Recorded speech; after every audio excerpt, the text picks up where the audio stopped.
Most women don't realize that they're underprepared for retirement until they're forced to make a decision. And by then, the options are limited. So that's why today's conversation matters. I'm your guest host, Danielle J. Martin. And on this YouTube channel, we're here to make sure that you feel informed, confident, and prepared, and not overwhelmed when it comes to making financial decisions for your retirement. So I'm super excited to introduce the Women in Finance series with Josephine Bojang of Axiom Value. Josephine, how are you? I'm good, Danielle. Welcome to the Women in Finance series. I'm super excited to introduce this series with you because this is super important to you. So tell me why. Well, being a woman and part owner of Axiom Value, I think it's really important that women are prepared. A lot of times they're not as confident as men are and they don't know what to do. And so in the absence of knowledge, they just don't do anything. And we see that a lot. And that's the biggest detriment that anybody could do. So, yeah. And I think this time is more important than anything because you're starting a whole series around women in finance, especially when it comes to retirement.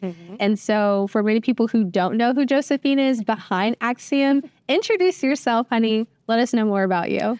So my husband and I, Mamadou, we own the firm. And so I also meet with clients. That's not my primary focus. He does a lot of that. But I also meet with clients, especially when we meet with married couples. Then it's great to have that women's perspective in there, or single clients or, folks that are just not married. Then a lot of times just having that women to women. I mean, I don't think I need to tell you this, Danielle, but we're in such a male-dominated industry that a lot of times the advisors are all men. And nothing against men, right? Because I'm married to one, but we're just wired differently, right? And so sometimes it is intimidating for a woman who feels like they don't know much about finances to then sit in front of a male that might not be very empathetic or, you know what I mean? And so they just don't feel comfortable. They don't feel confident. They don't feel like it's okay to say they don't know something for fear of what the other person is going to say to them, right? And so I feel like more women need to speak up and help guide others to be more confident, to feel like it's okay that you don't know the answer because that's not what you do. It's for us to help guide you. I love that. I love that you spoke to specifically the pain points that women have around finances. I'll be honest, it feels very overwhelming. I don't like to do my finances, which is why we need to hire people like you. So talk to me about who is this segment for specifically? There's a lot of women out there, but you're trying to reach specific women. Who are they? I think women probably in my age group, right? Like people that are pre-retirement, but also feel like retirement's not around the corner. So I have time to wait and think about these things. So I'm trying to reach folks that just want guidance. They know that they don't feel confident in certain aspects of their overall financial picture, but they just need someone to guide them. Because some people feel like they don't know, but then they don't want guidance, or they feel like they know everything, and so they don't want to take guidance from anyone. They just want to do it themselves. And I think in the world that we live in now, where you could Google, Chat GPT, people feel like, you know what, I can just ask Chat and get answers. But knowing the answers and applying it and making sure you're doing the right things, totally different 100%. Scenarios, right? So, yeah. And then you mentioned Chat GPT, right? A lot of people are just on Chat as the new Google, like you mentioned, but there is that human component, I think, that we're missing. Sometimes it really is nice actually going into an office, sitting down with an advisor, and you walking me through my finances in person and not on screen. Why do you think a lot of women still feel unsure when it comes to planning for retirement? Probably because they haven't sought out someone, right? Or they've met with some of the men that I'm talking about, right? So then they don't feel comfortable. And so they just, again, they got to trust the person that's going to be their guide. They've got to find someone that can relate to them, right? And not feel like, oh, it's too intimidating, it's overwhelming, this person doesn't have my best interests at heart, right? So I feel like that's the most important. I just put myself in their shoes, right? Like I wouldn't want, if I am not comfortable with the person sitting on the other side of the table with me, then I am not going to hand over my life savings to them and have them make decisions whether it's for me, with me, you know what I mean? So it's the trust has got to be there. You've got to be comfortable with the person that you're meeting with and feel like they are the person to guide you into retirement. Because at the end of the day, a lot of people look at retirement like it's the final stages of your life. It's not. I mean, it's a whole new phase and long chapters of your life. Some people, you know, they could be 30, 40 years into retirement. That's a long time to just kind of wing it, right? Yeah. I mean, you've got to know what you're doing. And if you don't, it's okay to have someone guide you. You just got to find the right person. Yeah. And Josephine, you've been doing this for many years, right? So talk to me about how long you've been doing this and what are some of those misconceptions that you're hearing from women? So when they come into your office, they sit down with you and they share how they're feeling, their worries. What are some of those misconceptions? How can we combat that today? Yes. Well, I've been in the financial services industry for a long time. Started in the banking world and started as a teller, worked in all different positions and then management. And eventually, about 4 years ago, I left my corporate role where I was leading others to work alongside Mamadou, right? And continue to build our company because this is where I find my fuel and my passion is to be able to directly impact clients. What I was doing before is like impacting clients, but I wasn't directly facing them. Folks that I was leading, they were the ones working with clients. So I think it gives me a lot of excitement to be able to see that, you know, I can directly impact someone and just, it gives me joy to like, you know, that they are more confident than when they first met me. And we've got a plan in place and, you know, they're on their way. Now back to your question of like misconceptions. I think people sometimes feel like, oh, I don't have enough wealth to seek out an advisor. That's one, right? Anybody needs guidance. It doesn't matter how much wealth. And wealth is that's subjective to everyone, right? But I think also, oh, I've got enough time. Like it's, you know, I don't have to worry about this now. I think that's the biggest misconception. And we as humans, most of us procrastinate, right? Guilty.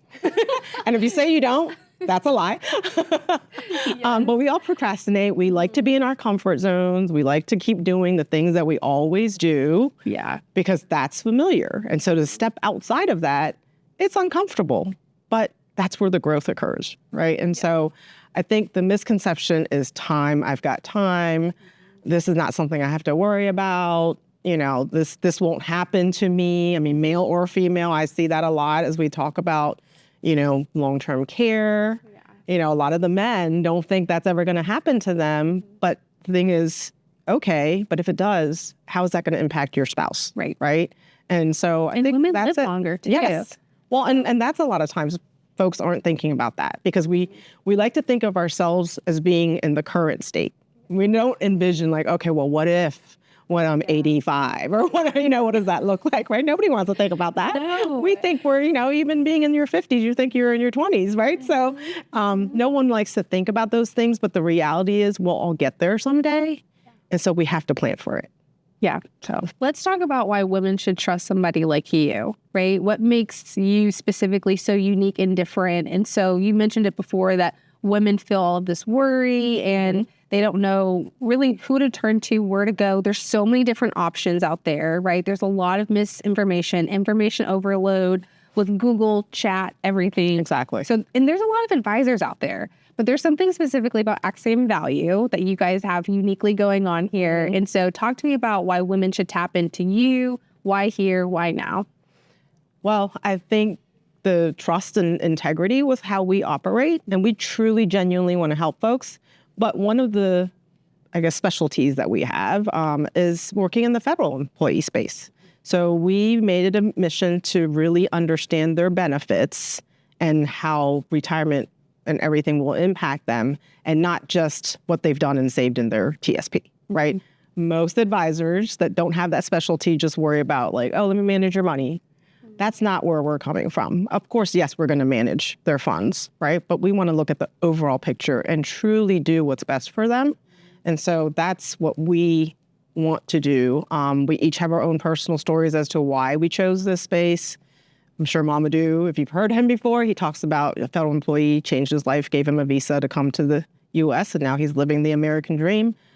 Mm-hmm. My story is a little bit similar. I mean, I was born in Hong Kong, but my dad immigrated to the U.S. to give our family a better future. And so growing up, we weren't rich. We were very maybe low middle class. He was a small business owner. I saw him work very hard every day to try to get the business going. I mean, that's not easy. And so, I feel like he spent so much of his time and effort doing that, and then he never had anyone around him that talked to him about the importance of like planning or things like that. And so I want everyone out there to like benefit from what we know and what we've experienced, because a lot of times people just see the end result, like, oh, they look like they're well off or whatever. We've all had our struggles, right? We've all gone through things. And so a lot of times people don't see that, right? What's behind the scenes, the struggles, when you had to like just walk because you didn't have a car growing up, you know what I mean? And things like that. And so I want to make sure that everyone else is secure in their financial future. Yeah. That's important. Women who are watching right now and they are going to be seeing multiple videos after this, what can they expect from this series and what action do you want them to take? I think a lot of education, right? We want to talk about things that will relate to folks and, oh yeah, that's what I'm thinking. You know what I mean? I think a lot of education, want to bring value, bring knowledge to folks, bring awareness. I think people sometimes don't know what they don't know. Sometimes they do know what they don't know, but they just don't want to do anything about it, right? And so I think that's where we're just going to talk about like things that really matter to folks. And my hope is that, I can inspire someone to just take action. Come talk to us. Let's have a conversation. Don't be embarrassed. It's okay. Like, if you didn't do a good job saving, that's okay. It's never too late to start. Right. That's the main thing. Things happen in life. So sometimes things, happen to you that you can't control, and that impacts what happens in your financial future. And for a lot of women, they're the ones that have to take a step back from a career perspective, maybe to take care of the kids or then you take care of your elderly parents, right? There's just women always are the ones. I'm not saying that men don't, right? I don't want this to be like, oh no, she's bashing men. It is a women's but it's more of a women's kind of like normal, natural, we're nurturing folks. Right. And so if it comes to the kids, comes to the parents, even siblings. I mean, we've got clients that, had to help out their siblings or That's true. They don't have their own children. So then the nieces and nephews, it's always women that tend to do things like that. But then at what cost? Because you're always putting everybody else in front of you and you don't take the time to think about yourself. And sometimes by the time you do, it may be a little later, but I'm just here to say it's never too late. So very well said. Yeah. So there's a lot more we're going to be looking forward to here on the Women in Finance series. Josephine, thank you for your time. Thank you, Danielle. It's always a pleasure. Ladies, if you're near retirement or in retirement, please reach out. Let's have a conversation. And we'd love for you to continue to look at our YouTube channel and check out all the resources that we have. Thank you.